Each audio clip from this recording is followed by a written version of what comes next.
So welcome to the Motocoach Podcast, the first English Motocoach podcast, maybe the last, but we'll see how it goes. So I'm with my good friend here, Jess Pettis. How are you? Good, man. Good. Yeah, nice to come check out the fresh new studio you have here. You like it? Yeah, it's beautiful. Yeah. We got a Jess Pettis jersey over there. Yeah. We're supporting. You know where I got that? From the man himself? No, I did not. No, I don't know. No, I did not stole it in your van. You remember when we were at the Matthias party, and it was still on the table when the party was over. I think you had 2 sets there. Yeah. I brought a couple sets that night. Yeah, and they only draw one. Yeah. So at the end of the night, me and Jessica were pretty had a couple beers. Yeah, we had a couple ones. We should steal that. Yeah, thing. and that's exactly what we do. Hey, steal it, and we took it home. And I even had the pants. So if I wanna, I just need a helmet, and I'm you. There you go. Or you could just put the pants on and ride with them this summer. Yeah, I think I'll do it. Nice. Just to look factory. Yeah. And no, I don't have the same talent as you, so won't make it. You don't have the talent. You gotta at least dress up and just act like it. Yeah, maybe I'll look fast. Yeah. That's better than nothing, you know. So we have you here because now it's winter time. We have some time off, and I think you're going to the south pretty soon. Yep, you bet. We're kind of packing up here this week, heading down to Florida. So it's been obviously a long winter, snowy, cold. Ready to get out of the cold and get back on the moto, get back to grinding. Yeah, not that snowy though. No, not too much snow, but just enough to keep you off the bike and ride a little snowcross, trying to keep busy, do some off training. And honestly, we've been pretty lucky here in Quebec. And yeah, who knows? Maybe the tracks will open up pretty early in the spring. Yeah, I feel like you took a good off season, to rest, and now you're ready for the grind. Yeah, for sure.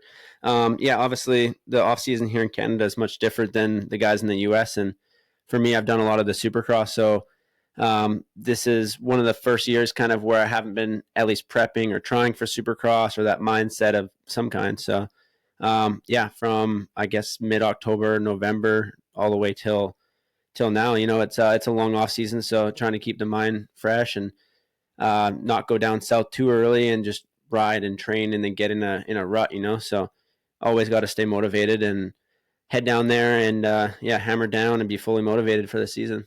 Yeah, and like I was talking with Dylan when you went on the pod, it's kind of a luxury you guys have to kind of be able to rest during the winter, because if you look at the guys in the US, they are always in the grind. They have 2 weeks off during the two off weeks, and it's all. Yeah, it's crazy what those guys have going down there, and then versus what we have. At times I feel it'd be cool to have that middle part, a little more racing for us in Canada. Obviously those guys are wide open almost all year, no rest. So I'm sure they wish they had a bit of what we have, and vice versa. So yeah, because they obviously have much more racing, but here it's I think this year it's gonna be only 7 rounds, so it's not a lot. No, it's not. And I mean, yeah, for myself, 7 weekends is nothing and myself and Dylan and the top pros, we work hard and grind all that off season for say 3-4 months of prep, and then to go racing for 7 weekends, it's over before you know it. And then it's just a lot of build up to it. So I always try to fit in all the Challenge Quebec races on every off weekend. I went and hit those and make some side cash and just keeping some more gate drops. And for myself this year, I want to go back down to the US and do some more AMA National, Budds Creek, Ironman, maybe 3-4 of those that kind of just try and slot in and see where we stack up. I did one of those last year and want to continue that. Yeah, you did not so bad last year in the US, but it's cool. It's cool to have you in Quebec racing the Challenge Quebec. We have a pretty there's some tough competition when you are there, and with Kevin and Dylan did not race, but I think he'd like to do it this year. And you have also Natsky, which is your new teammate, but it's not what you guys are looking to do. You want to race at the top level, and also when you are not doing the national, you have only 7 rounds. So if you got a bike issue or something like that, you kind of fuck. Yeah, for sure. So I honestly, I love the Challenge Quebec stuff. Like the tracks in Quebec are amazing. Some of the most world-class tracks, honestly. So, yeah, any off weekend we get, I'm just like, I'm all in. Let's do it. And it's fun, you know, you bring the trailer, the family, everyone, like they're all there, local race vibes, but, and it goes down pretty good. Like they have the super final, which it's the only part like in the country where they do that thing, but basically put a bunch of money on the line. Final race of the day, fastest guy has to start last, slowest guy up front. And man, You like it or? personally, like I like the money. Yeah, when I win and it's good. It's like a 15-minute moto max maybe, and there is some not so fast guys that start up front, and you give them $1,000 or $1,500, they will put their life on the line. Yeah. So like that's Yeah. sketchy, you know. Like usually when you're lapping a slower guy, they're slow, like they move over and they're tired, and but no, they're tired, going for it, trying to hold you off, cross jump you, and you're like, man, I gotta go like battle for a championship next weekend, back to our nationals. But, yeah, So, but they like the money, you know, yeah, and like you said, like it's time to shine sometimes.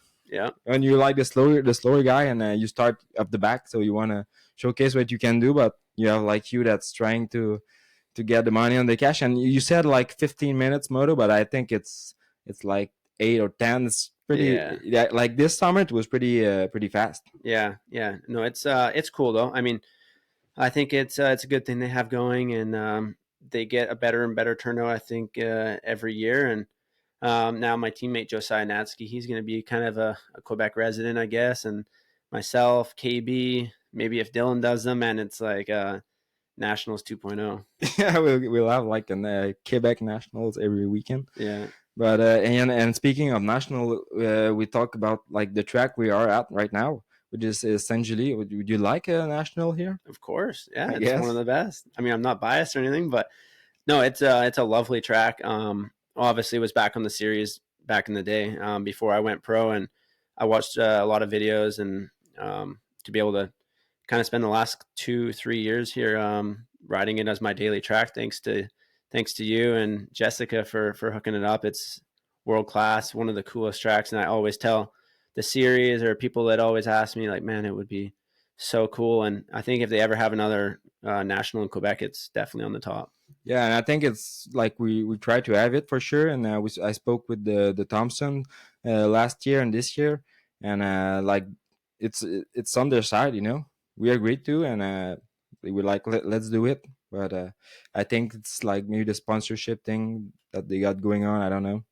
Like some people say different things, you know. Yeah.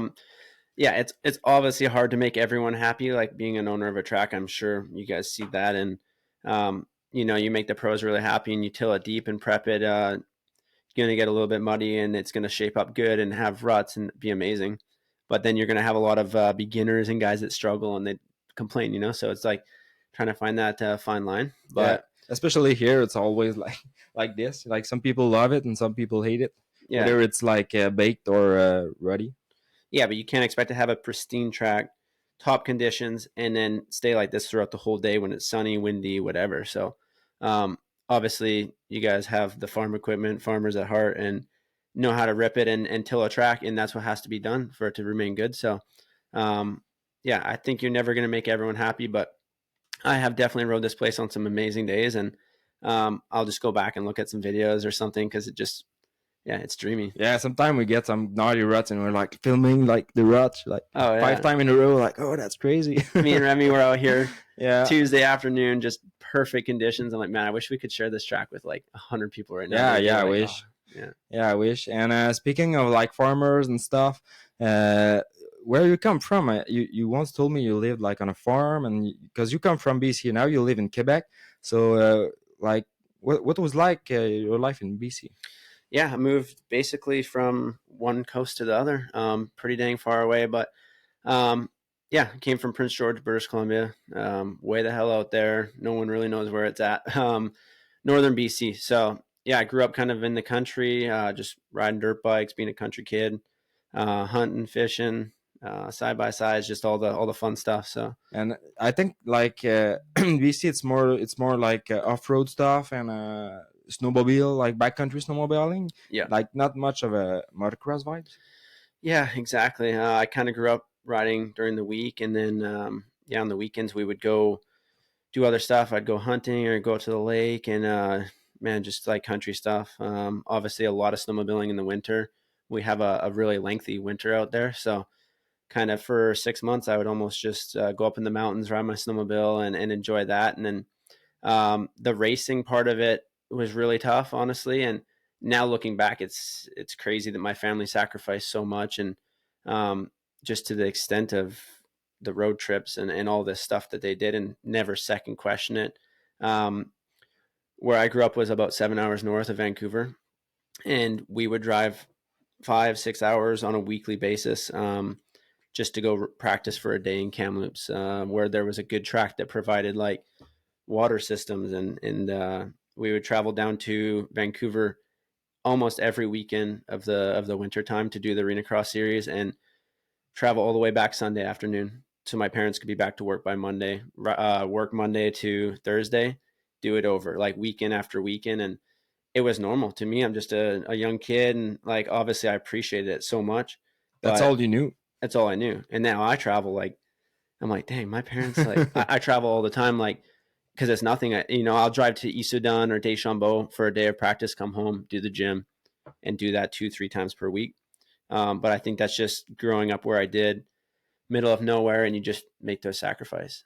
Yeah, and like you said, like I thought you were like more down south or close to some tracks because you had a track at your house, I think. Yeah. I had a privilege of we grew up in the country, and then maybe 2-3 kilometers away we had a good family friend. He owned a huge farm, and yeah, I would go over there. We did all our hunting and all our fun activities over there. And one day he's like, hey man, if you want to build a track, you can. Help yourself, your land is our land. So That's cool. so I took full advantage.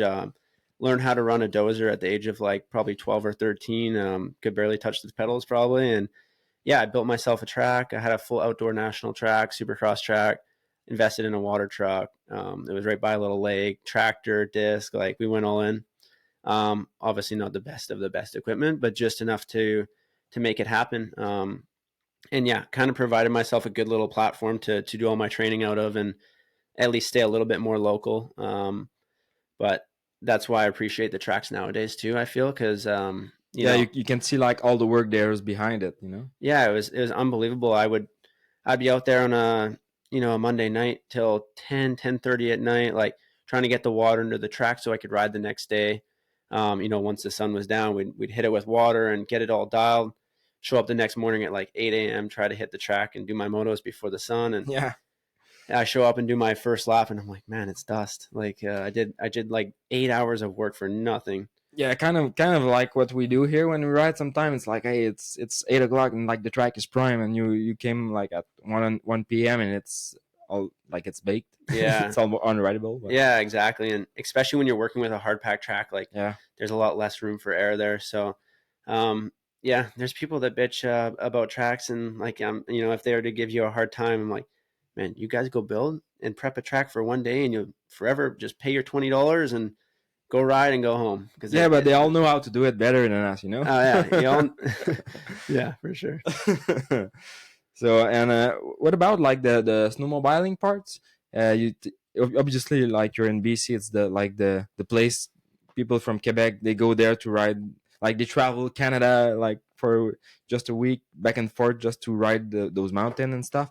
Like, were you pretty good at it? Like, would you like do a career out of it? Maybe would it be easier than doing motocross in Canada? For sure. When you have like 6-7 feet of powder and you can jump off the sled and stand right back up, it's easier on the body. No, I really enjoyed it, and I was really into it. I would go like 5-6 days a week. At times, like it's an hour drive out into the middle of the mountains, and That's crazy. yeah, I'd find like a couple of friends, and they had a Christmas vacation, and we would just hit it hard. And yeah, it's really cool. I think anyone that gets the experience to go snowmobile in the mountains, it's unbelievable. Not many people get to experience that. And yeah, I think at one point I actually enjoyed it maybe even more than moto. Well, it's definitely like a different vibes because you're just like chilling. And I was speaking with Max, and like we do the snow crush prep and all the thing, and like it's a grind, and like it like parts break and stuff. So I was like, you know what, next year let's do like like backcountry riding, it will Yeah, be way much more fun and easier.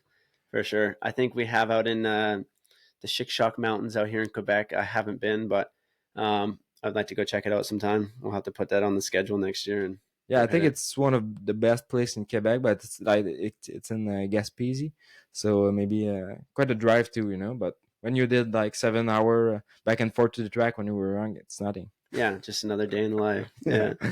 for sure. And then like when you grew, you like you are doing all this stuff, and when you were amateur, were you like already fast, or were you like average, or? Yeah, I think I was just riding and practicing out of the love of it of dirt bikes really, and um, it never was like came super easy. I think I enjoyed it so much. I'd do it all week, like 5-6 days a week, and I was really consistent on that. And then um, as my parents would invest more money, I took it very serious, and the only way I could pay them back was really just put in the effort. Could never pay them back in a financial way. As a kid. So yeah, I just took it very serious and always put my best effort. Still to this day, I never have quit one single moto. Never gave up. Like I you're enjoying the grind. Yeah, I embraced the grind, and yeah, my dad would hire trainers a lot, and I'd be a young kid, and just the nutrition part and everything I was really into. And if they put any money, I was like not going to waste that money. So that was big to me, and just always to put my best effort. I wouldn't say every result was great, and I was never always the best of the best and winning everything. But yeah, just always put a good effort. And then I think when I first kind of turned pro, I was right around 15, 16 years old, and I got on the factory Kawasaki team. And from there, my career was kind of a big unknown, I would say. I had a lot of hype around me. I was the kid, I guess, or one of them in Canada to perform a factory team, the best bikes, the Monster Energy helmet, like all the stuff you have to live up to, And um, I was plagued with a lot of injuries, and probably a couple people around me that maybe didn't have my best interest, and just wanted me basically at the top right now. And it No takes matter what. yeah, it takes a process, like you have to build, and you have to build strength and maturity and the speed and everything, and that doesn't happen overnight. So yeah, I had a few rough years for sure, like turning pro, and maybe my first 2-3 years of pro were very difficult. Okay, because you were with you said with the Kawasaki at first, and then you went to Yamaha. Yep. Yeah. So I started out on the factory like Kawasaki team, and did like my rookie season. I ended up breaking my wrist really bad at the first round, first moto. Um, so yeah, that was not great. And then came back. I think Deschambault was actually basically my debut. Like my Okay, I guess my first full national was Deschambault. I went maybe like 8-8 on the day, and then did Walton after that, top 10. So it was okay, but it was like a two round year for me really. And then from there, the team wanted to re-sign me for another year. They were happy. I was a BC kid. They were from BC, the team, and we kind of just went our other way. We and that was a mix 101. No, so No, that 101 is Ontario. yeah, so MX 101 was a few years after that actually. So after Kawasaki, my dad he basically is like, hey, I think we should do our own thing, have control of our own program, do our own suspension, and like And basically who build was our own. your trainer when you were this young? Were you training like other pros and known people, and maybe in the US? Um, Yeah, I had a personal kind of trainer, like local pro of Prince George, and he raced professional snowcross for the factory Yamaha team. His name was Steve Taylor, and he was a huge inspiration for me and like guided me kind of in the right direction all the way until I was pro. And then from there, I kind of jumped around a bit with trainers. And the first couple of years, I kind of did my own thing. And then yeah, into basically my first full year of pro, I'd say was 2015, I believe. I mean, on paper it was my second year, but yeah, first full season, I went full privateer. My family was all behind me. We drove the motorhome from West Coast to East Coast every round, and yeah, two Yamahas. We went and bought them from the dealership, did our own suspension, and I had some really good results.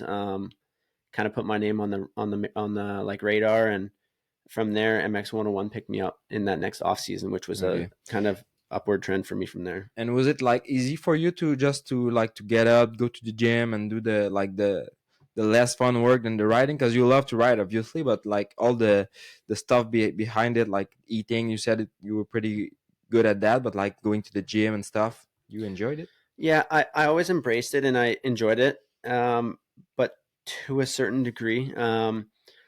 I would say one of my first years pro, I was down in California, and I was on a program that was unbelievable. Like, I was training so hard, eating perfect amount of sleep, like didn't cut any corners, didn't eat a cookie, didn't like nothing, you know? And I struggled that season. Like, I still would get tired. I would be like halfway through a moto, and it just like, I thought like I still had to train harder at this point. I'm like, man, I'm not sure it's really for me at that point, you know? Um, and I think at that point, I figured like I found out a little bit of like burnout kind of with my body, Okay. and just like overtraining. At the time, I'm young and dumb and didn't know any different. So from there, like, there's more to training than just putting your head down and just going as hard as you can. Yeah, because the first thing you got to enjoy it as like why did you do motorbike for at the first place was to have fun, you know? And I think that's like the new way of thinking things when you listen like to bakers and stuff and guy getting burned out, you know? Yeah, for sure. And I think like Jet Lawrence and some of these younger kids like coming in, that they show that aspect of more fun. You got to work hard for sure, and have to be on a program and be consistent with that. But man, we're riding dirt bikes. It's fun. And if you do all this training and you have no fun, and then you don't have a good result, or you get injured or something, then what else do you have? So I think overall, just got to keep it light, fun, put in the work, and trust the process from there. Yeah, and I wonder, like, people like in Ontario, Quebec, and like Eastern Canada, they go in during the winter, they go down south to Florida to ride, and Carolinas. But like, do the people in like BC and Alberta, they go down south to California? Is it like as common as here, or? Yeah, a lot of people go down to California for sure. Yeah, it's a far drive from where I came from. It's about 30 hours to go to California. But I'd say most people in the west coast of Canada, they're Kelowna, Kamloops, Vancouver, it's maybe 20-hour drive. So everyone will go down there. Maybe not for a long time, 2-3 weeks, maybe a month, but yeah, that's the spot. That's okay, kind of like here. And you spoke about your injuries and stuff, and I know you got like more than you deserve, maybe. You have some bad lucks and with your knees and stuff. So how did that play in your early days? Yeah. Obviously I've had a rough go at it. But man, with every injury you have a story, I guess. So no, it's the downside of the sport for sure, but just kind of push through all those. And I've had a couple of rough years, really, where I think a lot of people would maybe have second question myself, or just the comeback, or like, what the heck you doing that for still? But I mean, it's a love that when it's in you, it's hard to get out of. And I treat it as, unfortunately, when I have been injured, I just kind of flip my role for a bit, and now I'm not a motocross racer. Like, I have to learn how to rehab, and that's my job. Still getting paid, so I guess my job for now is to go to the gym, therapy, stretching, whatever it is. Like, I shift my focus and spend 6, 7, 8 hours a day to try and heal up that part of my body. Yeah, you kind of treat it like it's like you said, like it's a job, and to do it well. But like, did it first happen for your knees? And like, was it like Yamaha days or later? I had a couple injuries on Yamaha days. I broke my arm really bad in a arena cross race. That one was bad. It still kind of plagues me to this day a little bit. And And I think you told me you have like a foot that's shorter than yeah, yeah, we got a short foot going on here. Yeah, I broke my foot actually. Yeah, I was back on a super mini. I was pretty young back then. Broke my foot pretty bad, and obviously still had some growing to do. So that one kind of stopped growing. Yeah, So my one boot is a little tight, one's a little loose. Yeah, so you basically would need like two size boots. Like, we went to the climbing gym the other time, and Yeah, we were man, like trying hurt. different shoes. Yeah. Sometimes we got to go with 9.5 is a little in the middle. That's Yeah. kind of funny when you think about it. Yeah. It's funny. Some people are like, oh my God, that's weird. But yeah. And then I had a couple of injuries on the KTM days too, where it's been a bit of a rough go, but always seem to bounce back. I've broken a couple collarbones, 2 knee reconstruction. Yeah, 2021 was rough. That year, I think if I made it through that year, then we're doing pretty good. I ended up starting out the season. I was training down at Alden Baker's for Supercross down in November time. Ended up breaking my wrist, so healed up from that. And at that point, I had to fly out to California to shift my focus. I was gonna do the East Coast instead of the West Coast, and all the boys were out there. So started back riding, had another crash on Supercross, and punctured my lung really bad, and broke some ribs, broke my collarbone. But I was in the hospital maybe 4 or 5 days there. Couldn't breathe, had a tube in the side of me like to help me breathe there, and that was really scary. Healed up from that one. I was like, hey, Supercross is put on hold. We're going to heal up 100% and come in for Canadian Outdoors healthy. And then another couple of weeks back on the bike, crashed at Glen Helen, broke my wrist really bad. So kind of reset again. It was like 3 big injuries within 3-4 months. And at that point, I didn't know if I could make the Canadian season even. So, do you think it was just like bad lucks, or you were just pushing it too much, trying to do good and to like bounce back more than you were actually ready to do? I think a part of it was almost coming back a little bit too early from some of the injuries. And as soon as I get maybe a green light, I'm like, hey, I can ride. The doctor says it's healed. Like, now enough. Yeah, I was like, I always wanted to make that next thing, like, okay, I can't make West Coast Supercross, but maybe I can make East Coast. So, like, boom, right back at it too quick. And then the one in California with my wrist was just a small little crash, but yeah, my wrist got broken pretty bad, and then ended up having to spend like $20,000 on a surgery in San Diego because they didn't want to do it in Canada, and if they were going to do it, I would miss the Canadian outdoor season. And what's the point to get a surgery if I'm, going to miss half the season? So we have to do it now. Like tomorrow, we're doing it. We're all in, like, pay the money. I paid like 20 grand and got my wrist fixed. 5 weeks till the day was the first round from my surgery. And so basically, yeah, didn't ride for 5 weeks, rode 1 or 2 days before round one. Yeah, went and raced. I think I got third, which was okay considering it wasn't my best race. But and then round two, I crashed and broke my elbow really bad. So I did one race for all of 2021. Yeah, I broke your elbow at the Drumheller. Yeah, It's like a concrete pad. Yeah. Yeah, I think we could have put like a couple cones out on the main highway here and got about the same type of traction out there. And it was a track. Yeah, there's your track. Yeah. And you said you were training at Alden Baker. We hear a lot of things like good and bad about it. And like I think he's still one of the best trainers out there. What was your experience there? Yeah, it was amazing. Honestly, when I first got the call to go over there, kind of look up to those guys, like it's kind of the place like you look up to, like you said, it's like the top place you can train for motocross in America. Yeah, exactly. And a lot of expectations to come out of there, but obviously when the Dungies and the Carmichaels and Villapotos and Cincerellos and all these guys have trained there, it's like, well, they're doing something right, so let's go. It's going to be hard work, but I'm all in. Let's do it. And honestly, I made a lot of friends over there. They're great people. And I kind of slotted right in really good. I went there for 2 winters. The first one I was there, I'd say 3-4 months, and ended up having a great time. And Alden is a great guy. A lot of people are like, oh, he's so harsh. He's hardcore. Like, don't piss off Alden. But honestly, I always respected him. I said, yes, sir, right away. Like, I always did the work.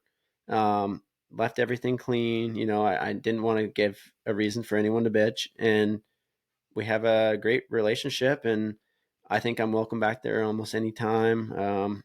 I go back and ride there, in the winter. Last year I went and yeah, like not on the full program, but you went there like to train a couple of weeks. Yeah, and I'm sure, I could hit him up right now, but hey, Alden, yo mate, I'm in the area. Can I come ride for the week? And yeah, come on by. Yeah, like, so I think it's good. Just we left on good terms. Yeah, I think it raised my level of fitness and the stuff I learned, and how that whole program is run. The place is unbelievable. Like, he's so passionate about the property, and if you ride your dirt bike on the grass or anything, man, he's like super super picky. But Kind of like Dan Thibault from Deschambault. probably worse, like if you are on the track, the supercross track, and you go off the side of the track, you get sketchy by accident. You go off, well, you got to go take a shovel, you got to go groom the track, and then like it doesn't matter. Like Marvin Muscan was bad for that. I think he would always like get very close, hit the low lines on the finish line, and like hit the yellow markers. He's like, hey, that's a hay bale at a race. If you do that, you're gonna crash. You better go fix that. Like, Oh yeah, yeah, that's but you got to keep yourself accountable, and yeah. like you got to respect the guy. Like, he's putting millions of dollars into this place, and it's beautiful. He's passionate about it. It's like his little baby, man. Like, the lawn is perfect, the tracks are perfect, the buildings are perfect. You could eat off the shop floor, So why shouldn't we have to be perfect too? Is how he explains it. Yeah. You athletes should be clean, fit, cut hair, eat healthy, don't leave a mess. You know, your vehicle should be clean. It's super professional. Yeah, he has a like kind of his way of doing it, but I think it's cool to be in this kind of environment just to learn it. And when you go, you get it maybe like for a couple months, and when you get out of it, I'm pretty sure you learn from it at a certain point. Yeah, exactly. And that's kind of what I did. I was there for a while, and I think the program is probably pretty heavy for a lot of people. There full time, all winter, all summer, in the heat. Like, for me, I mean, I was there, for the Supercross season, so it was a little bit different, but I had a great time. And being with KTM, do they still have a bind with Alan Baker? Because I think like with KTM in the USA, it is like they have a deal going on. Yeah, they still do, and Husqvarna as well. And yeah, I'm not really too sure. I'm not really sure what's going on there now. I think they still have that connection. Obviously, there's not like a lot of Yamahas or Hondas or something over there in the program. But yeah, not sure, because I know Chase and Tom Vial and a couple people are not training there this year, so I think they're a little more free on where they can go, what they can do. But Yeah, I think they have more option that maybe they had like 5 years ago. yeah, exactly. And I think it's one of the things, like, hey, you can do that program if you're winning and it's working. We don't ask questions, but if for some reason you're getting tired or you're not winning, you're not giving us the results you want, then you're back at Alden's. You're under their control. You're under their eye, and you better get back ready. Yeah, at the boot camp. Yeah, it's the boot camp. That's pretty cool. And uh, about like training and a lot of stuff. What's it like during the winter for you? Yeah, it's I just got asked this question the other day, and this year is a little bit different than I'd say the previous couple of years, because obviously I would be either doing Supercross or rehabbing an injury, whether it's my elbow or a knee or something. I usually try and get the body fixed up in the off Yeah, season, or like wherever we're at with that. Then yeah, but you had a great 23 season. yeah, Like you were healthy, you did not hurt yourself. Like yeah, we're healthy. Haven't had any injuries, and the body's feeling good. So it's a little different for that this off season, but just trying to, yeah, keeping busy and keeping the fitness, but not overtraining. And again, I don't want to be burnout before we even start going again. So that fine line, and just, yeah, busy with some life stuff and stuff going on like that. yeah, and what's it like your typical week of training, like as you do now? I think you go to the gym pretty much every day. Yeah, we go to the gym lots, and then yeah, just a lot of indoor cycling, running, trying to mix in some fun with snowboarding and stuff like this. And yeah, honestly, I'm ready to go down south, because you can only do that for so long. And yeah, we're looking forward to get down there and get back in the warm Yeah, weather. and where are you going? Going down to GPF, so Georgia Practice Facility. I'm gonna go down there, train with Josiah Natsky and KB. So yeah, we're gonna be a team, kind of all working together for the first month, and then the second month we'll either stay there or go to Club MX. We're not too sure yet. We're gonna see where we're at, how the tracks. We want to get some good raw speed before we come back up to Canada too. So I know Club MX, they always got a good program going there. Yeah, A they lot of got a fast guys. yeah, they have a like you were talking about like Baker and all this the clean floors and all this stuff, and I think I never went to Baker actually, but like I went to club and it's pretty neat. Like it's Yeah, all clean and all this like it's top notch. yeah. So I think I would like to go check it out, ride those tracks, see what it's like. So we'll see. I think we're going to be down there for like 2 full months. And then by the time we come back up to Canada, it's last month of May and then go time.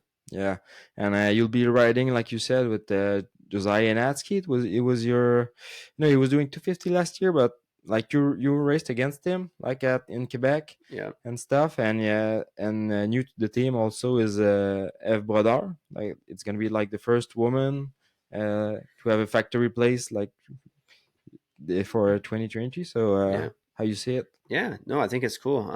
I always forget that Ev's a part of the not a part of the program, but like, yeah, no, it's so cool, and I think it's cool for the team to have a 250 guy, a couple 450s, and a woman.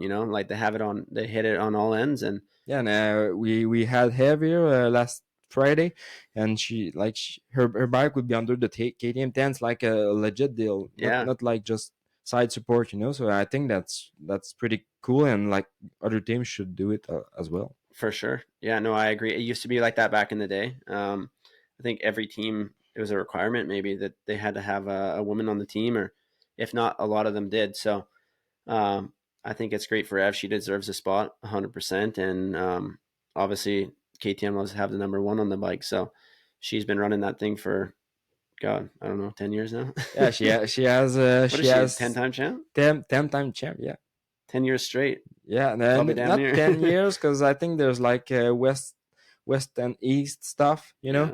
but like it's pretty impressive, and all this with her studies and stuff. Yeah, So yeah, that's a good life example for for sure. like young women I and can't stuff. do that.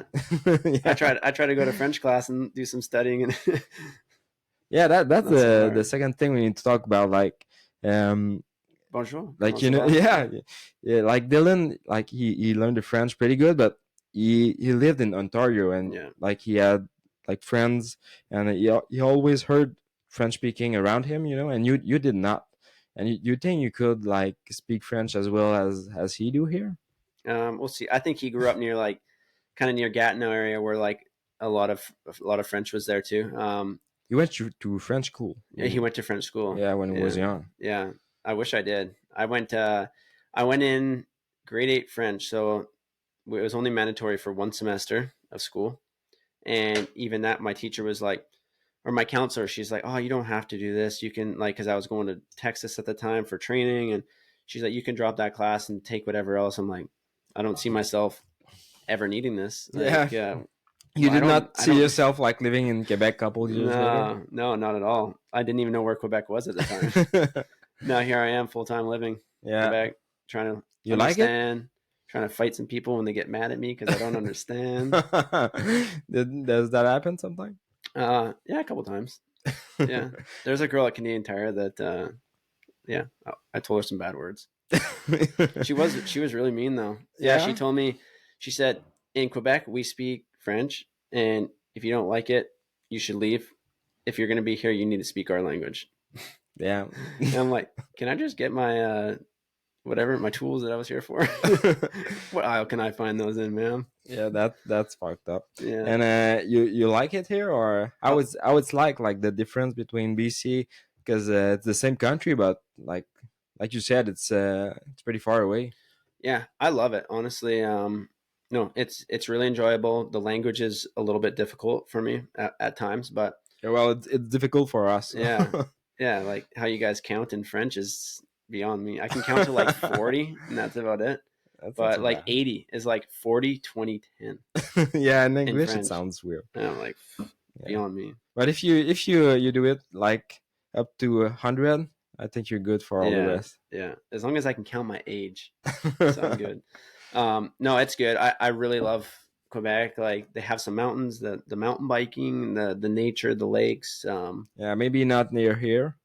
Yeah, Near Bromont, it's not too far. yeah, it's not so bad. Yeah. So no, it's not bad. Being from BC, we have a lot of mountains, lakes, rivers. Other than that, like it's pretty equivalent on that end. Maybe not to that degree, but no, it's good, and it's enjoyable. The dirt biking out here is next level compared to BC, which it's my job. It's what I do 90% of the time. So I think that's important for me, and the people are cool. My fiance's here. I got some friends now. Yeah, We're all good. yeah, and like I went to Vancouver for the first time last year, and it was just at the airport to go to Bangkok, anyways. And like the mountains there and all this, like that was so beautiful. And you don't have that here, especially in near Montreal. But when you go to like Saguenay and maybe Gaspésie, there's some pretty nice place, but like the mountains of BC are pretty incredible. Yeah, definitely incredible and fun for some activities for sure. But I think, yeah, mostly for the eye, like it's beautiful. But um, like for example, in Canmore and like some of these beautiful places in Alberta, you can't do that much in them, because it's like so rocky and so steep that it's too steep to mountain bike, too steep to hike almost. We could do some rock climbing there, but Yeah, maybe. yeah, But I think there's a lot of like cross country biking and yeah, like enduro stuff.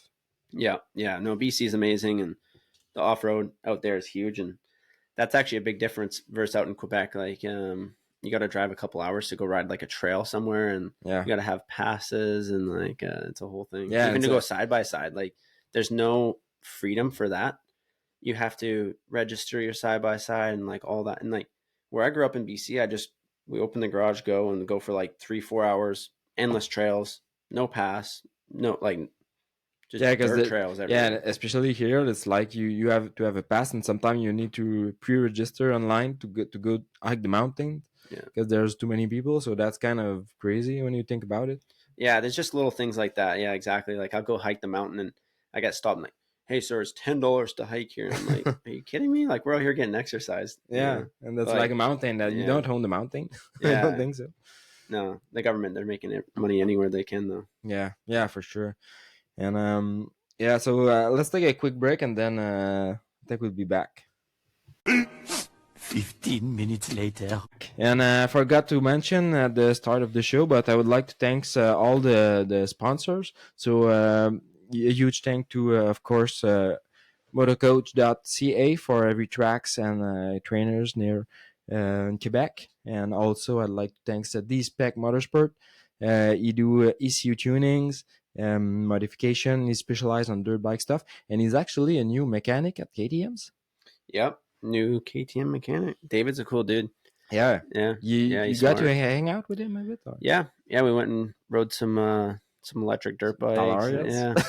And no, he's cool. He seems very knowledgeable. I think good addition to the KTM program. Yeah, He's I gonna think it work with is. Josiah and yeah. Yeah, and also helping with the engine stuff and all. Yeah. Okay. Yeah, I'm not sure exactly his duties there, but yeah. Because he still has his shop where he do like his customers thing, but like he won't be selling part that much. Mostly like just building bikes, like kind of the twisted development of Quebec, Yeah, if we no, can call exactly. it And like that. he's got his dyno, and I've never actually been to his shop, but I heard from a lot of people that he's the guy in Quebec. I have some friends that he rebuilds their bikes, goes through them, freshens them up. They order parts from him. He's got his dyno. He's got a good little program Yeah, going. yeah, and he's building like he has a new shop and doing like a legit dyno with all like twin walls insulated and stuff.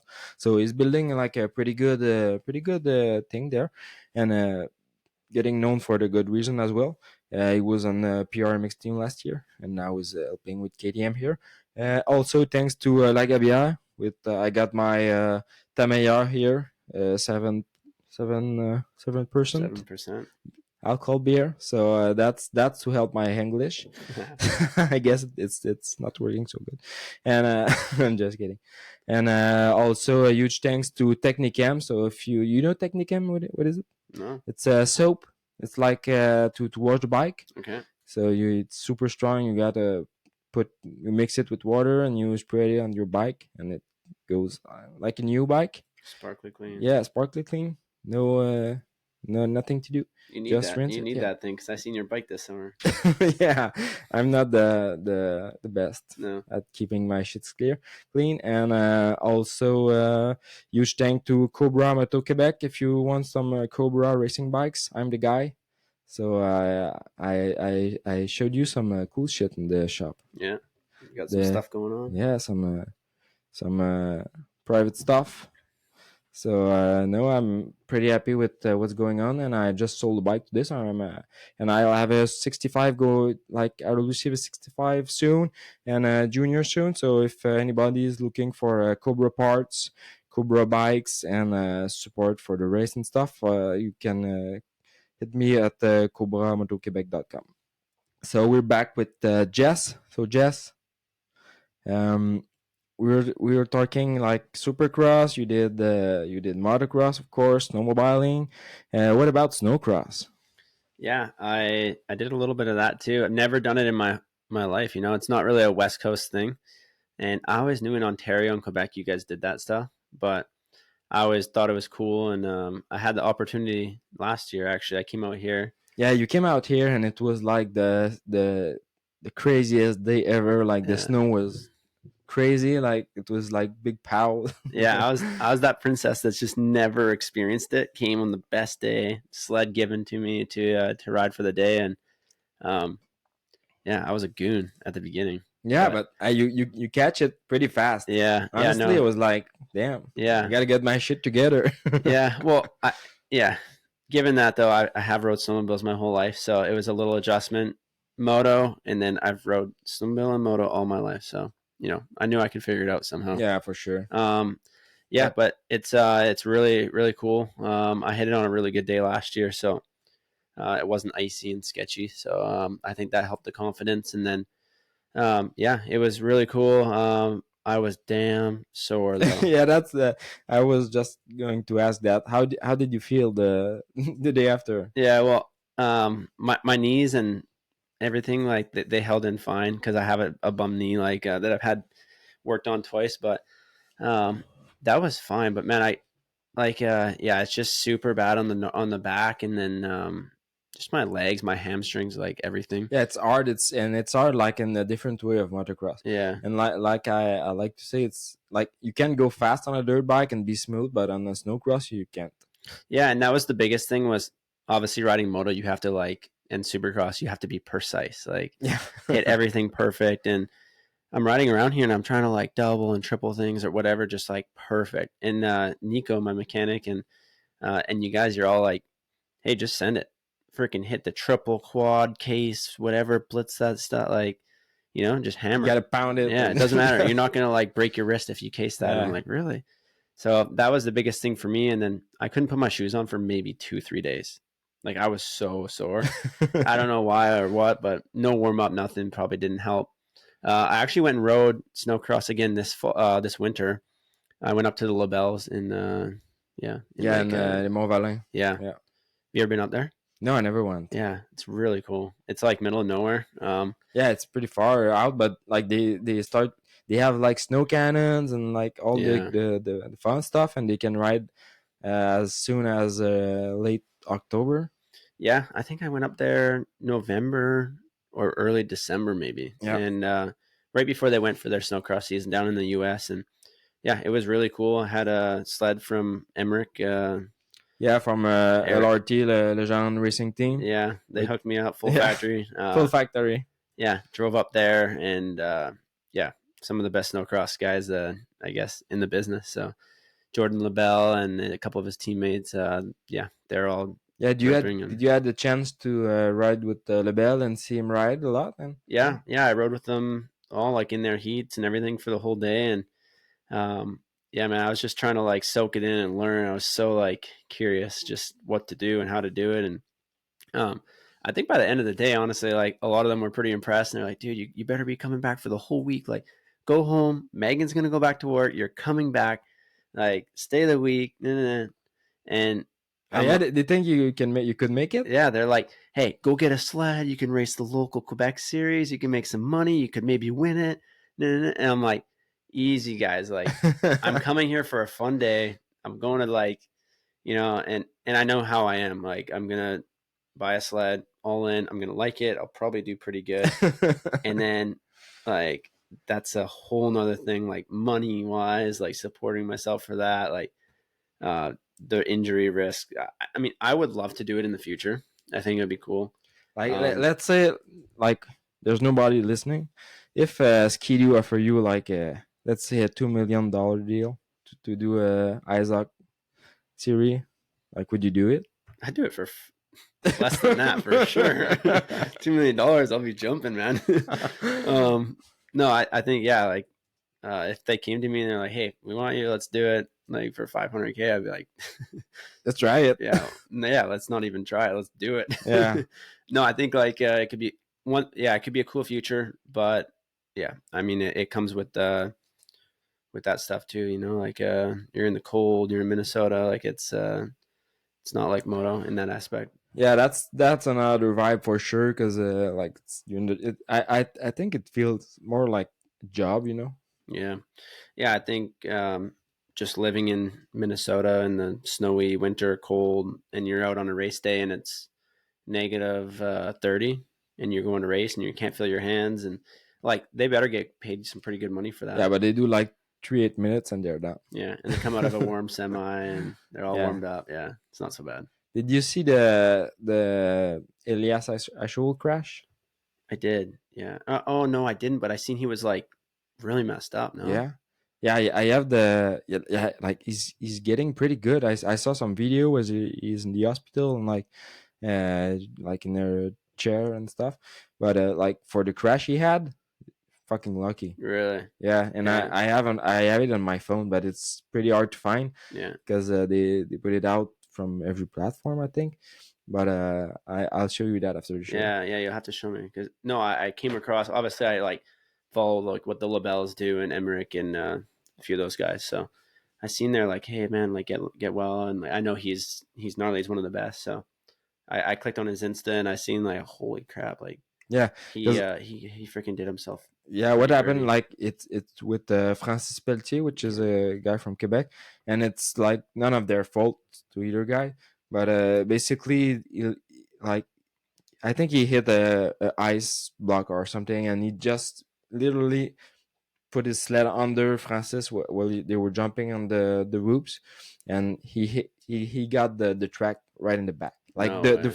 like worst scenario, and it, like as Francis was going down, he was going up, you know, so that really was the worst case scenario, and that happened. Yeah. So he's fucking lucky to be alive and walking. Yeah. Not maybe not walking yet, but Yeah. at least like he feels his leg. Yeah. Which For was not the sure. case at first time. Really? Yeah, no, it was not.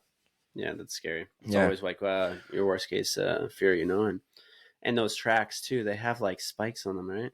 Yeah, Yeah, like that's not a MX-32 Dunlop tire hitting you. I in the know back. that's like a maybe a 50-pound track like spinning at 60 miles an hour, Yeah. you know. And Max actually got it was a Valco last weekend, and not last weekend, but 2 weeks ago. And Max got landed on like on the side, and I don't know how the guy did it, but he was literally like on the side, and his his his seat got all chewed up. Like I have some picture of that too. Like the seats Yeah. fucking all chewed up, and you see like the claw marks on the on the fabric, and his knee brace is you see where all the spike like it's like monster marks. You know, Yeah, with the yeah. monster cans, it's like that, but on his knee brace. That's crazy. Like he had a CTI knee brace, and he has nothing. Yeah. Like no harm, nothing. Yeah. See, I think that's one thing with snowcross is, you know, moto's obviously hard on the body and same as snowcross, but the sleds are heavy, and then you have the snow dust they were explaining to me, Yeah. where you can, and it's dark, snow dust, you're middle of the pack, can't see anything. You hit a G out, like boom, your ACL's gone, knees are done. Like they have some crazy injuries because of just unexpected scenario. I was talking with Tim Tremblay, and I think that's what happened. He completely fucked his knee because of just the snow dust. Yeah, just you was not expecting a G out. Yeah. Yeah. At least in moto, you kind of expect your Yeah. surroundings. Yeah, and like you said, it's like it's big sleds. It's heavy. It's the track, and the tracks are gnarly. It's like it's like supercross tracks, but on snow and with like I think it's like 400 pounds machines. Yeah. So that's pretty big stuff, you know. Yeah. Yeah, exactly. I had a sled I could buy this winter, and I just wasn't really. I just knew like once I get into it, it's a Yeah. big thing. You know, it's a commitment. So I think it's like almost 15K probably for a sled, and then all the gear Yeah, and and you want to? I traveling. think it's maybe more like 10K. Yeah, You can get a good one, but well, it's still an investment. yeah, yeah, exactly. Especially for the winter we've had out here, we've had like 2 days of snow. Yeah, but when you compared it to like the people who ride like trails and snowmobiling and Yeah. stuff, I think we rode more here than like the trails were open. Oh, for sure. And who wants to sit on a trail and ride through the middle of the field? Yeah, there's no fun to Not have me. there. Yeah, So no, it's like I think it's a great sport, but I would like to see you like and when you came back from mobile, like, you told me like, hey, I have a ride and doing that. I was like, oh yeah, go. But maybe sometime. yeah, yeah. I think so. We'll go up there again. We'll have another week of riding, and everyone will try and convince me. And maybe one time I'll just be like, "Yeah, let's do it." Just doing one winter and then another. Yeah, honestly, it keeps you really fit, and I think like in a perfect world, like it'd be fun to train all winter on that. Could make some money, do some racing, and Do then you both. come in, yeah, and then you come into moto season and like you're fit, man. You got big arms from pulling that thing around all Yeah. winter.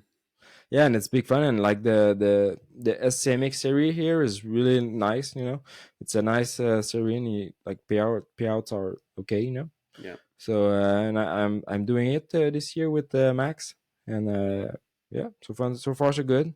You know, and you did we talked about Supercross. You were pretty good at this.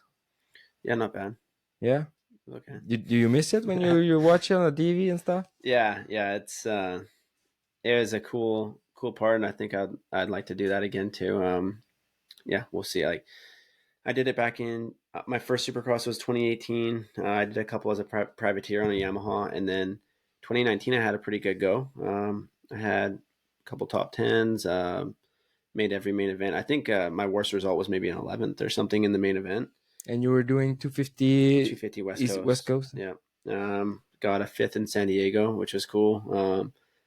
Almost had a podium. Like I didn't really know because it was muddy and yeah, whatever. But I was in third basically the whole race, battling right up there. And then I think McLarath and Jimmy Dakotas or someone got me like a few laps to go. So that was cool. I felt like it kind of suits my style. I really enjoyed it and had a couple of rough years of injuries, and it's kind of why I've just um, not doing it exactly at the moment. And I don't really have the support for it as well. So it's a lot of money and sacrifice and stuff to go and do it when I'm where I'm at right now. So we'll kind of reevaluate. I'd like to do some AMA National this year, and then if all things align, then maybe go back in the US and do some Supercross. And I feel like I kind of checked. I didn't check off a couple things there with my Supercross career. When I was training at Alden's, I had a really good off season. I seen where I was with speed and with the other guys. Like we're riding together every day, and And you were training with at this time? like RJ Hampshire, Dean Wilson, J League Swoole, Styles Robertson, and then there was Cooper Webb and Moose Scan, a couple of these guys there Yeah, too. like pretty much all like top tier guys. Yeah, top tier guys, and I would see where I'm at with speed, and then obviously I at the first round I think I was seventh in the first qualifier, and I didn't feel very good at all. So that was kind of a nice start, and completely torn my ACL. Everything like my whole knee was done in the second qualifier. Just caught it on a hay bale. I think Christian Craig knocked out a hay bale, clipped it with my toe, and my knee was done from there. So kind of all the work for nothing. So that kind of left a big question mark on in my head for the Supercross part of it because a lot of the guys that I was on par with and speed was right there with them. They got multiple podiums that season, and I think Jay Leak maybe or Styles or Yeah, someone they like did good for won. sure. And So you think maybe like if this injury would not have happened, maybe you would have like be the guy. Like maybe it would have changed something on your future. it's always what if, right? Yeah, You yeah. never know. You So never it's know. like I'm really happy where I'm at with my career, but what if, I could have had that breakout season, maybe got some top fives, maybe a podium, turned some heads. There's an opportunity. That's how Cameron McAdoo's done it for a couple of years. And now he earned his spot on a factory team, Yeah. So he was a fill-in rider. And There's a big timing question when you look at it. Yeah. Like you got to be at the right place at the right moment and be prepared for it. Yeah. And I've been right there too, like in 2019, I went through the first 5 rounds, ended San Diego with the fifth, and then it went on break. It went to the East Coast, and I got a phone call from the factory KTM TLD team saying, "Hey, we want you to come ride the bike. You basically have an opening. Are you in?" And I'm like, "No way." I just broke my collarbone yesterday. Fuck. And I was riding an outdoor track. We were on break. Let's go ride outdoors for a day, And went over the bars, broke my collarbone. But it was like, man, if I didn't ride that day, I would have had a factory team. I had that opportunity. So yeah, everything happens for a reason, So, but I was right there, and then just to walk away from that, it's like it's a part of me that's a little unknown. So we'll see. Yeah, and any thoughts on the current season? So it's been pretty interesting so far. Yeah, no, it's been really good. I mean, you can't complain when you have the 450 guys. I think there's a top five. The field is like fucking deep. Yeah, when you look at it, like unreal. Yeah, no, it's been really good racing, and what 5-6 rounds, and they have 5 or 6 winners. Like it's yeah, and AP like doing his stuff. Yeah, I was just talking about this the other day. How like he just wins over the fans. AP, everyone loves him. You can't not like the guy. But it's not that his riding's any different. It's nothing spectacular. But like people just need to show their true emotion more and celebrate and like not care about being perfect and like just a little fist pump or like like dance, being more happy, like interact with the fans. Yeah. That's what people like. Being more natural and like even like when the beef with Anderson and Lawrence, like it's emotion. Yeah. It depends on how it's been on the media and stuff, but it's emotion. Yeah, and people like that. No, that's why we all watch. And I mean, Yeah, it doesn't exactly have to be who wins every weekend, but it's everyone talked about Anderson and Chet that whole week. No one cared about anything else. But yeah, it's just little spice and things and emotion and put some heart and soul into that. yeah. And I think like the Lawrence brothers are doing a great thing with all the fan zone and stuff. Like we need more of that. We need to sell, like riders need to sell their personality, and that's what the fans want to see. Yeah, no, exactly. And who knows? Maybe even in Canada, we need to break out and be more like this. Like we're so stuck and just go race, make our money, go home. But yeah, and that's what I had the same discussion with with some riders and with didn't ride, like even in at the provincial level, like riders need to show up and like be entertaining. yeah, And back in the days there were like guys like maybe GSR or whatever.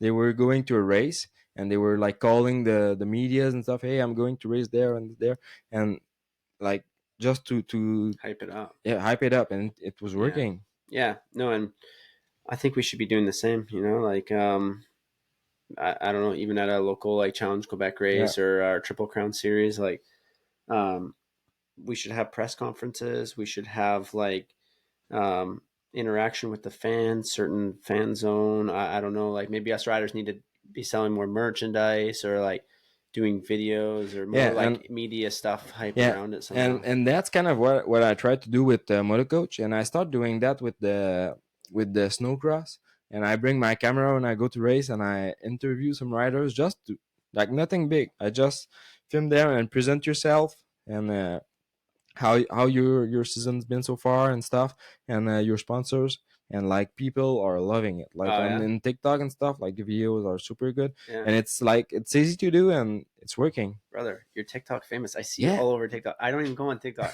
I go on there and it's like Motocoach for you page. Maybe you just post like 14 TikToks a day. Yeah, no, I don't. It's like, and I'm not that good at like at all programming the stuff. Hey, good enough. I'm seeing it on my TikTok. I don't even think I follow you. Yeah, No, for I you don't think I page. follow your TikTok. I'll hit it with the follow, but Yeah, no, you're on there. So no, it's what we have to. I don't know. It's just the day and age now. Like we have yeah, to embrace it, and it's the older generation probably doesn't understand that. But look at the Degans. Like, yeah. I mean, he's got all the. He's got. He's a YouTuber. Generally, like I guess he's YouTuber. He's got however many subscribers, like Yeah, he's maybe doing hundreds like of thousands, millions. 50,000 K a month just Yeah, of that. and they're killing it. But he's got like over 1 million followers because he's a YouTuber, and it's so much attraction. But even Jet Lawrence is not, and Jet is like a dream as far as the racing and like the professionalism and the personality and the how fast Yeah, and he's skilled. got it all. But he's got half the amount of following. He's got like maybe 600,000 followers, and Deegan has double that. But like it's just where it's going these days. Yeah. And so maybe you should hire like a guy just to film you and do your, I your mean, daily yeah, I routine. probably should. I've like I'll buy a camera and just do some vlogging, or I don't know. I'm the type of guy I just like to work behind the scenes, Yeah, show up, race, and make my money and go but home. But I you know what? think I You can. would like hire a guy like pay him almost. I think just to film you and I'll edit pay your you. stuff. I'll pay Yeah, you. well, I'm not good enough to at this stuff yet, but like some people would like they like to do it, Yeah. and like you just need a somebody to do it and do like cool edits and stuff, and you would gain like massive amounts of followers just because people like to say the shit. Yeah. But it's you just gotta do it and put it to work, because when it may seems easy when you see the video on TikTok and you're swiping, but it's a lot of work, you know. Yeah. No, for sure. But I think a lot of people don't have the attention span even to watch like two 35-minute motos on the app or on Yeah, YouTube or whatever. But people will go and like watch a 8-minute YouTube vlog recap video. yeah, or just like a warm up and like Yeah. when you do your how you do your stretching. Yeah. Like people are dig this stuff, you know. Yeah. But that's the kind of thing we need to see more in the sport, and that would bring new people. And like that's the reason why we started a podcast here in Quebec, just to be like, because we want to get known, like just for the sport to get known, you know. And Yeah. even the snowcross, there's nobody speaking about snowcross in Quebec, in Canada, even. Yeah, Yeah. you know, there's the national series, but snowcross in Quebec, there was nobody, so Yeah. try to do it. No, I think it's a good thing you got going on here, and someone's got to take the bull by the horns and Yeah, do it. yeah, for sure. Yeah. And about like the sports and the future and all the stuff. What's your take on the how it is in Canada right now, and about like the new stuff coming in, like electric stuff and shit, you know? Yeah, I think it's good. Obviously, I think the Triple Crown series and stuff, they have a good thing going with their social media and stuff. And I think where we're at now, we just need a bit of a deeper field. Me and Dylan and a couple of guys in the 250 class, like we have some really good speed, and we show that when we go down to the US. But we just need some big names, like I don't know, Zach Osborne or some guys like Yeah, this. some US guys just Yeah. to bring the attention here. Like Michael Lissy was doing that, Hmm. and I heard him. I think it was in a podcast, and he was saying that he would like to go race here, and when he did, but like the teams would not hire an American guy; they wanted a Canadian guy. Yeah, they want to keep it Canadian for sure, but no, I think to have a couple Americans in the series is not a bad thing, and um, Well, I don't think it matters, you know. Yes, it's the Canadian series, but you can have like Dutch rider, yeah, like Ken Roxanne is you ride in the US, and hmm like he's riding at his place, and you Prado, like yeah. No, I think they have to branch out and have a couple big names, but also it comes with that like price tag. price tag. Yeah, exactly. And I think where it's at now too is me and Dylan and a couple of guys. We're going at a good speed, and we can get top tens down in the U.S. So to go get a top 10 guy down in the U.S. is not going to come for free either. And if you want to even go faster than that and get a Justin Barsha or Cincerello or some of these guys, like You don't have the money to. no, it's 500K plus for sure. So it's kind of a fine line, and everybody wants to win too. So, yeah, I think some guys like Zach Osborne or just some good satellite privateer guys in the U.S. could make our series really interesting. Vince Freezy? And no, he's came here. I mean, yeah. Did you ever watch that Overton? No.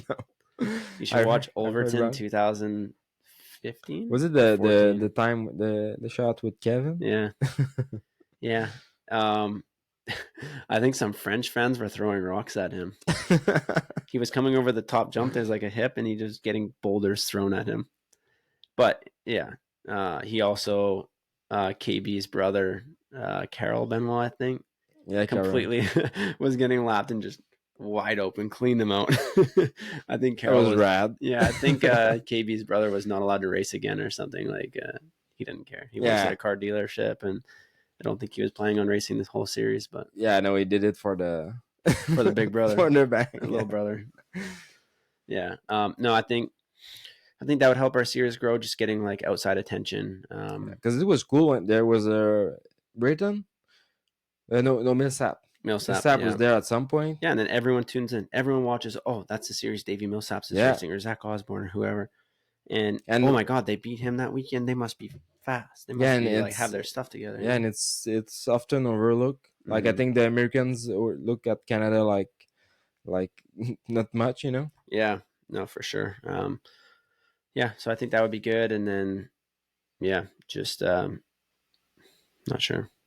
Good social media stuff, and but I think like we have a pretty good series going on with the national, but like you said, we will need at least one more round in Quebec. Yeah, I think it would only make sense because there's 3 in Ontario.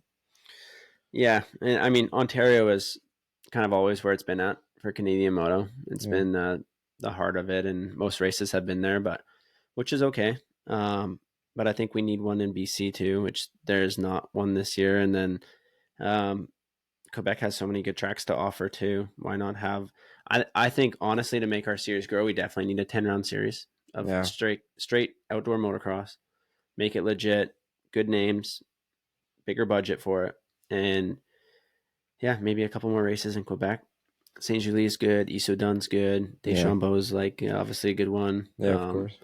We have probably 4 or 5 tracks that are like very good. So can definitely like add 2 or 3 in Quebec to make it a 10-round series. And what's your favorite track here in Quebec? In Quebec? Yeah. Saint Julie. Yeah. You consider the real one. No. Saint Julie is great on a good day. It can be really bad on a bad day. Yeah, and I feel you. Yeah. Like any track though. Yeah.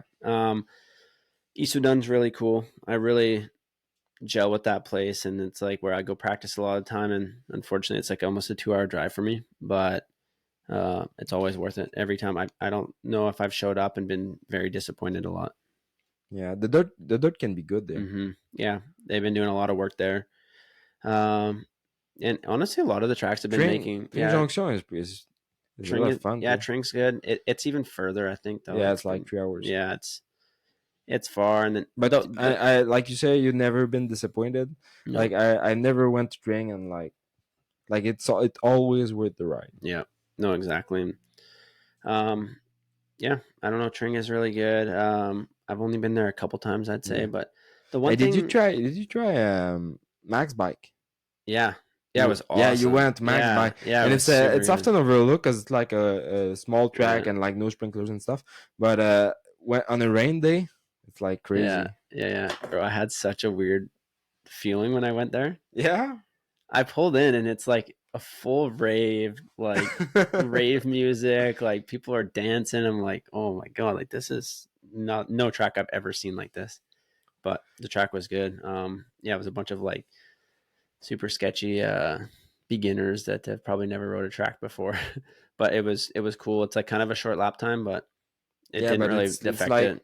All natural and it's like gopher, like in the forest. It's like you're like riding on the mountain, but it's like deep sand. Yeah, deep sand, like huge hills, big jumps, like. And if you're not careful and you send a jump and like it's not where you think it is, you can Mhm. jump in the wood pretty Yeah. pretty fast. There's one like step down that I did. It's like it can be 50 feet or like 200 feet, and I just hit it wide open and like went like probably 160 feet to the bottom. You know the one you yeah, go the and one then and like it way goes down. up. Yeah, Yeah. yeah. I went like so far. I was just like in the air waiting, but that was cool. One thing I don't like in Quebec, which just business, is how they have to do it, and it's safer, so it's okay. But there's always heats, so it's good for like a Saturday, Sunday when there's a whole bunch of people.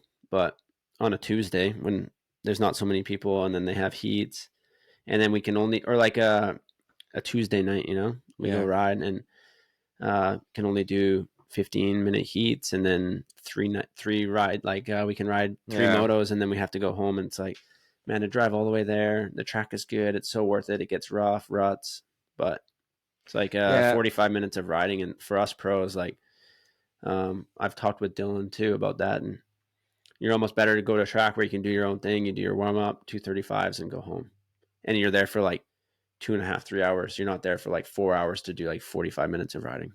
Yeah, you talk about like the total time span of it. Yeah, Yeah, yeah. but and I feel like when you go to a track and it's like 15 minutes heat for say, like that's not enough. But No. like 2020 320 is pretty Yeah, good, I think. yeah. 320s is not too bad because you just mix it up for that day and be like doing Yeah. 320s and go home. Not going to do my long motos today or my sprint laps or whatever. Yeah, but well, when you look at it in like a pro vision, like maybe I get it, you know. Saying that, I'm probably the only pro there, and then there's like Yeah. 75 amateurs that are paying full price and paying the bill for that place to be open too. Yeah, and when like it's when you jump over a P dub on the track, Yeah. it's not fun either. No, and I respect that, so I don't want to be riding with sketchy people or hurting a kid, or Like fighters will be pissed about you right now. I don't want to jump over your head. Yeah, when you lap me. Yeah. Me and Remy do some motos out here. Yeah. You start like I start first. You start a minute ahead. And like, hey, not a minute. Maybe like a couple seconds. Come on, dude, for a 10-minute moto. No, I'll put you way out front and then I'll run you down and catch you. But Yeah. it's good practice for both of us, and it's fun. Yeah, and when you're behind me, I'm like pushing, like, you want to have me, piece of shit. Yeah. And then you're just like throwing roost at me from St. Julie dirt that's like freaking rock hard, and I'm just getting it off the chest. Like, yeah, I need to be strong. I'm riding my 450 like I need it. Yeah, just double clutch and just wide open wheel spin up the hill for me. Yeah, that's what I do. Yeah. And what about fatherhood? My fatherhood. Yeah, with Jace and stuff. Oh, okay, yeah. No, it's really cool. Yeah. So Meg, my fiance, she has a little guy. He's 5, and I brought him in like my own. Yeah, he's cool. Yeah. I saw you a couple of times with him. Yeah. He's really cool. He's a little shredder, and we got him in like any sport we can, and he's skateboarding to snowboard, to skiing, to moto, to riding his Dspec, and just being a kid. This kid is pretty spoiled. Yeah, he's very spoiled, and I don't think he obviously realized what he has. Yeah, he don't. But no, but at the same, we keep him grounded in a way of like, always say thank you and please. And when he's a little older, I'm going to make him cut the grass, and I'm sure his dad's going to do the same. And no, he's good, and yeah, we really enjoy having him around. At the beginning, it was like a big change for me. Yeah, I guess. Yeah, you're like motocross rider, so you're kind of selfish. You try to do your thing, and like you're an athlete, you try to develop. Yeah. But now you got like a kind of a liability you need to work with, and he doesn't care at all if you're a rider or not. Yeah, like who you are. I could be like a guy making $8 an hour or whatever, top pro rider. He doesn't care, doesn't know, thinks it's cool that I ride dirt bikes for a job. And he says, "What do you mean you have to go to work? Don't you just dirt bike for work?" I'm like, yeah, but I have to, go do it. So, no, it's really fun. And at the beginning, it was a big change. And then now, I'm just like, when do we get them? That sucks. We don't have more. Can we have but it's a good deal we have going. And we have them like 50-50. So when we don't have them, we take full advantage of doing the road bikes and the, certain things that is a little more difficult with him. And then when we have him, we just bring him and fits right on in. It's cool. And Yeah. then at the day of a training or whatever, like he doesn't care if we had bad lap times or made mistakes or whatever. Like they just, kids are there for the highs and They lows. live in the moment. Yeah. And that's kind of that's not the best, maybe, to have a kid like 1 week out of 2 or something like that, but it, like, you can enjoy plenty when he's there, and when he's not there, you can like get the full potential of it, you know? Yeah. No, exactly. Yeah. And yeah, he's got a pretty cool life. Like I think his dad's going down to Florida, and we're bringing his dirt bike down Yeah. there. And yeah. Yeah, he have a pretty cool future ahead, and I think he traveled more than I had in my life. Yeah. And he's like, Like he went to Mexico 6 this years old. year and then come home, go to Florida, go like, yeah, like I didn't even travel that much when I was a Yeah, kid. Yeah, and I it's think cool. he's mainly your French teacher. Yeah, for sure. No, it's really good because when it was difficult, I'd say at the beginning because he didn't speak any English, none, and I didn't speak any French. So it's like I have to have a bond with this little kid, and I'm here to embrace it. But how is this going to work? Like, and they're like a little sponge, so they learn very quick, and it's good. We've been like meeting in the middle as far like he teaches me French stuff, and I teach him how to speak English, and he's like the best teacher ever too. He like has patience that no one else will have. Yeah, Yeah, he's like always telling me how to say a word or yeah. But that's I've got to the cool. point where I can't have a conversation in French with like you or like an adult, but with him, like we talk back and forth. He'll talk to me in English. I talk to him in French. I know That's cool. every term that he knows or wants, or like if he's hungry, thirsty, what he wants to eat. Um, Teach him how to ride his dirt bike, like all the little terms. Yeah. Doucement. Yeah, that's Calm a down, man. that's a really cool dynamic you have between you and him. Yeah. That you can like speak English and French, and he's getting pretty good in English as well. Yeah, So yeah. that's a big asset. Yeah. No, I think it's good for him, and yeah, obviously for us, we needed to conversate somehow. And no newborn on the way for you? No newborn for me. Maybe in a couple more years. Yeah, we'll see. Yeah, racing is a priority, and You're with still that, young. like, What yeah, what age are you now? 26. 26. Oh, Yeah, that you still have yeah, some good years. I'm 30 now. yeah. You're in that 30 club. Yeah, I'm the vet Yeah, guy. yeah. Plus 30. Yeah. Gotta get gray hairs. Yeah, I got a ton of them. That's why I keep it short on the sides. Yeah, a little salt and pepper is what we call it. Yeah, Yeah, Jess loves it. yeah. Jessica, not you.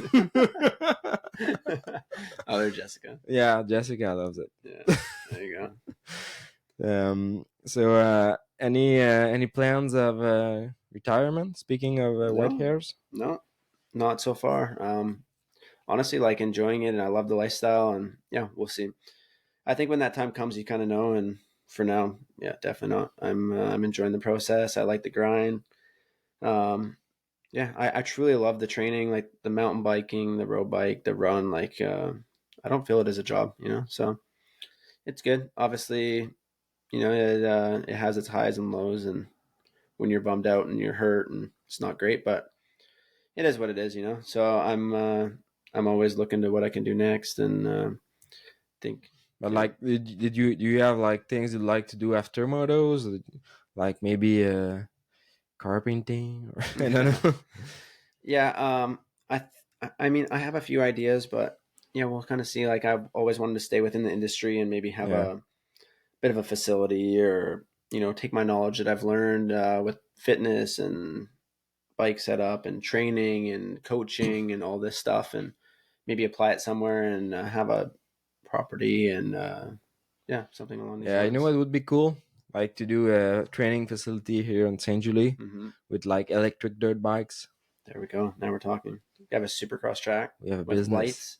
with lights. Nobody in Quebec will know how to ride the supercross track except for a couple people. That's a dream. Yeah. Well, everything's going electric here pretty soon. So. Yeah, well, it's going there, and how you see it, like the Stark, and I think Honda's gonna release pretty soon, like their prototypes. Like I think maybe 2 years from here, we'll have like electric Hondas available. I guess KTM has something on the way for sure. Yeah. I think it's pretty cool. I think it takes a little bit of the intensity and like hype and excitement out of say Supercross. You know, Yeah, like if it was all super. electric, it's Yeah, like you go to Monster Jam because it's loud and like all that. And I think Supercross is a bit like this too. It's the revving, you know, the fireworks, the noise, like the intensity. But saying that, like, who knows? You know, it could go all electric and be just cool and better for the environment and the law and the noise bylaws. It seems to be a big issue nowadays. yeah, And yeah. But yeah, you know what? Like the gas engine are not like going away anytime soon. I don't think no. so. Like especially for racing and supercross stuff. But I think it's gonna be like a huge tool to like grow the sport and get the kids progress.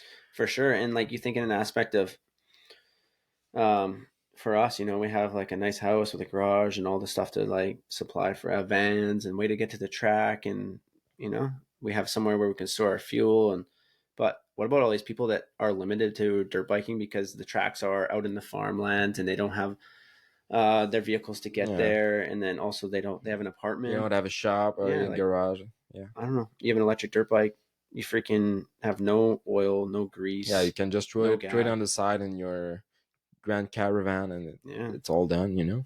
or you could put it in your freaking apartment, lean it up against the couch. Yeah, I mean, maybe not quite, but you know what I mean. Like, I don't know. I think like that way, it's going to be way better for a lot of people. And who knows? I think like big manufacturers like Honda now are on board with that, and maybe that'll jumpstart. I mean, KTM, they seem to have like every other dirt bike you can imagine, and they got electric 50s and a new electric 50 that came out, and I wouldn't doubt if they have something like that, yeah. you know, in the future. I guess they have something cooking, so Mhm. that's a sure thing as well, like as Kawi and all those. Because then the thing with Starkvar, like they came in like kind of out of nowhere, and they delivered kind of Yeah, a good product. When you think about it, they build a bike from the ground up, and like it's good. yeah, and I think that says something too, because it's one thing to build a dirt bike, I'd say, but to have one that like the chassis That's works and yeah, the shock that's and working, the actually working. yeah,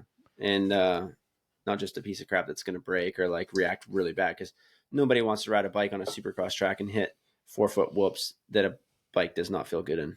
So I think that's cool. Like a lot of people prove that Stark is very good, and yeah, I think it's gonna be And pretty yeah, cool. and you have a lot of fun on your electric bike as well. Yeah, electric bikes are cool, and Yeah, we go to ride in the at the mountain in San yeah, Bruno. yeah, It low was key fun. under the radar. Some Yeah. hikers are like, "What the hell?" Like try and catch us. Yeah, but like those bikes are pretty tough, and and they are Yeah, decent and really fun to ride. yeah, no, it's cool. I think yeah, it keeps things fun and entertaining, and don't get Megan told me you were just doing wheelies in the backyard all day long. yeah. I'm just a kid at heart. Yeah, building mountain bike trails in Mount St. Bruno and riding electric dirt bikes through Yeah, there. Yeah, it's cool. still kind of like you said, like a kid, Yep, kid's heart. we all are. We just get older. We Yeah, don't change. bigger toys and Yeah, more expensive toys and yeah. So vans and all that stuff. yeah, you still have your Sprinter? I sold Yeah, mine. yeah. I seen it for sale. Yeah, I Yeah, sold it. really Yeah, nice. big, No more van life. no more run life. Can't have free candy Yeah, in that van anymore. but we did a big trip. We went to California. Went to see Sexton on the KTM track, Yeah, and like uh, that's what I wanted to do with it, and I did it. So sold it. yeah. That's perfect. Get the money back. Yeah, get the money out of there and run. Yeah, Yeah, no, I still got the van. I pulled a travel trailer with that. yeah, And van's kind of my garage and good little setup. Yeah, I like it so far. And that thing is horrible in the winter though. It's not a winter vehicle, so I have my truck out here now in yeah. Quebec. But try to drive that for the first winter. I almost crashed like 10 times. With the van. Yeah, it's so Oh bad. yeah, it Yeah, sucks on the icy yeah, road. I never tried it. yeah. It's horrible. I have like good tires, brand new tires, and I get stuck at a stoplight, flat ground. I'm just sitting there. I'm like, sorry guys. Like, It's pretty heavy though. yeah, huh? That's kind of because it's pretty heavy, Yeah, I would think it would track more yeah. than. No, it's horrible. Yeah, Yeah. but And yeah, so I think that's pretty much it. And I think we'll have a lot of fun this coming summer with Labnatsky to practice here yeah. with you. And I'm pretty lucky to have you guys to Yeah. to ride with. You know. No, it's going to be awesome. And yeah, obviously, a huge shout out to you too, supplying us a amazing facility. You got 2 tracks here, and yeah, it's always like you're always there to rely on. So super Yeah, cool to yeah. have someone to motor around with and have fun. I love to ride as well as much as you do, guys. Maybe I don't go as fast, but I try to. You know, Yeah, I do my best. you're there to roost us and give us a hard time.